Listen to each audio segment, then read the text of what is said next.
বাংলাদেশে সংবিধানে প্রতিটি নাগরিকের নিজস্ব পোশাক স্বাধীনতা রয়েছে। কুরুচিপূর্ণ মন্তব্য তা আমরা স্পষ্টভাবে বুঝতে পারছি।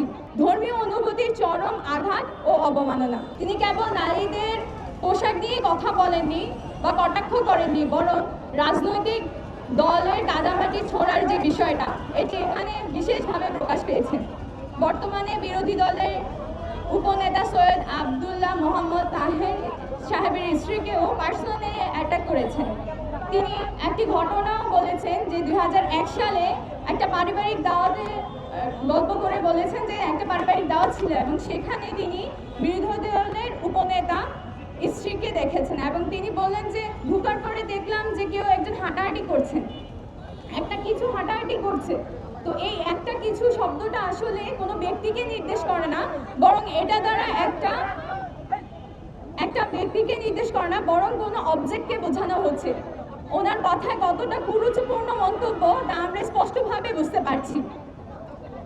এই বিষয়টার প্রতি আমরা গভীরভাবে ক্ষোভ, দুঃখ ও তীব্র প্রতিবাদ জানাচ্ছি। 2026 সালে সাম্প্রতিক তথ্য অনুযায়ী বাংলাদেশের জাতীয় সংসদ অধিবেশনে চলাকালীন প্রতি মিনিটের গড় 2,72,364 টাকা খরচ হয়। এই প্রতি মিনিটের এত গুরুত্বপূর্ণ একটি স্থানে দাঁড়িয়ে তিনি সময় নষ্ট করেন। তিনি লোক হাসানো মঞ্চ হিসেবে সংসদকে তৈরি করে ফেলেছেন। আমরা এই বক্তব্যের বিরুদ্ধে তীব্র প্রতিবাদ জানাচ্ছি এবং তার এই বক্তব্যের মাঝে কিছু বিষয় আমার মনে হয়েছে ফুটে উঠেছে। প্রথম যে বিষয়টা ছিল সেটা হচ্ছে নারীর মৌলিক স্বাধীনতা ও সাংবিধানিক অধিকার হরণ। বাংলাদেশে সংবিধানে প্রতিটি নাগরিকের নিজস্ব পোশাক স্বাধীনতা রয়েছে, তাদের চলাফেরার স্বাধীনতা রয়েছে।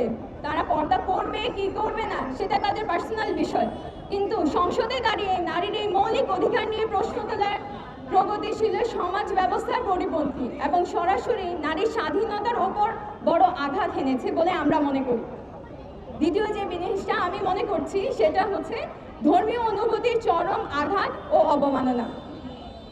পর্দা ইসলামের একটা সুনির্দিষ্ট বিষয় এবং এটি একটি এমন বিধান যেটি মানুষকে পবিত্র করে। কোটি কোটি মুসলমান নারী পুরুষের অত্যন্ত শ্রদ্ধা ও বিশ্বাসের সাথে এটি পালন করে থাকে।